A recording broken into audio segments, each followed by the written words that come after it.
from camp. I'm going to do a quick walk around of my GX. Been wanting to do this for a while. I figured it'd be a good time to do it while I'm out here.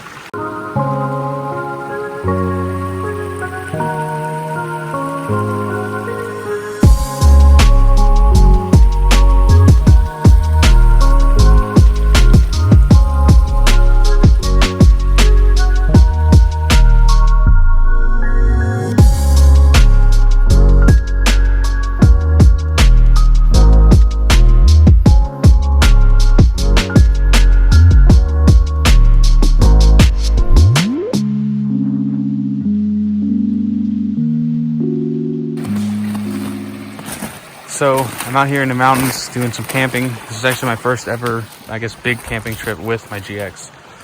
And I figured I would do a vehicle walk around. I've been meaning to do this. I apologize if it's shaky. It is extremely cold out here.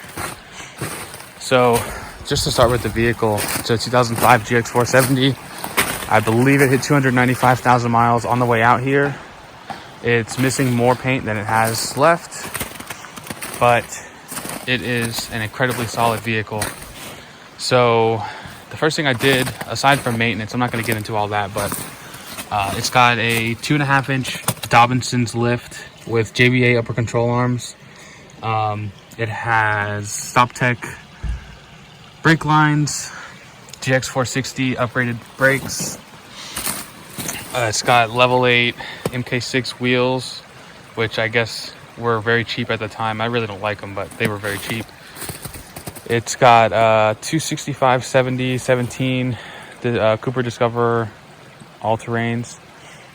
And as much as I want to put 35s or even 33s on it, I haven't had the need to upgrade tires yet. This thing has not let me down anywhere I've gone. I have RagoFab ditch light brackets with the Baja Design Squadron Sport LED pods, and these things help tremendously at night. I am going to be going over my camping setup, but it has a scan gauge because these things are known to not work half the time, and monitoring transmission temperature. Over here, I just have all my electronic stuff, and I do have some ideas to make that work better, especially if I have another human with me. But for now, it's just going to be a mess. The rear is the same Dobinson's 2.5, but it has the Southern style off-road spring perch with adjustable like spring seats on it, and I've got it fully in there. So it's actually about a 3.25 lift, if I remember correctly. So it would be 2.5 in the front, 3.25 in the rear, with basically 31-inch tires. It's definitely in need of some more rubber, but again, it just works really well. So my camp setup is very simple, but it actually did really well.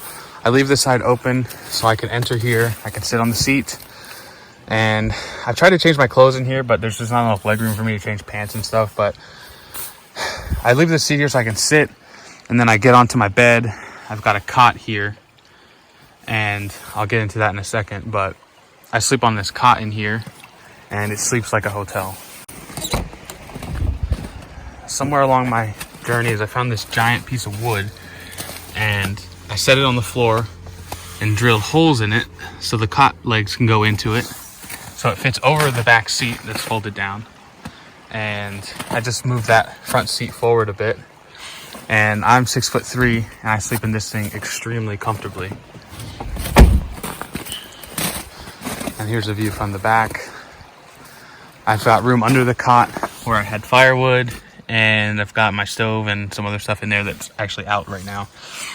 But I keep my traction boards with me.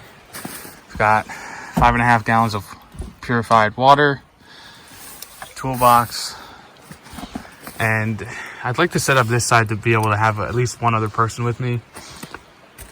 But this thing slept amazing last night. I think it got down into the high teens, low 20s, but with the 0-degree bag, which is incredibly thick, I'm also wearing like 3 layers. It did really well last night. The only thing that sucked was I woke up and my nose was a little cold, and I was thinking about putting my Corona mask on just to get my nose warm, but other than that, it slept amazing. I didn't even have to turn the car on all night. I've got some stuff on my barn door, just this cheap paper towel rack that ratchets from Bed Bath & Beyond. Got my shovel up there, and that's really it. This thing is incredibly simple, and it has yet to let me down. So this has just been an incredible vehicle the entire time that I've had it, and if you're thinking about getting one, you should snatch one up because they are getting more expensive by the day. This thing is very simple. I pretty much went over all the mods I've done to it, and it just, up until now, it has yet to let me down. We've got a long day of wheeling in the ice ahead of us, so there's always chance for that to happen, but I'm 5 hours from home in a vehicle with almost 300,000 miles, and as a person who previously suffered with a crippling anxiety disorder, I'm doing great, and I absolutely love it. So I made it home, and I'm unloading from the trip.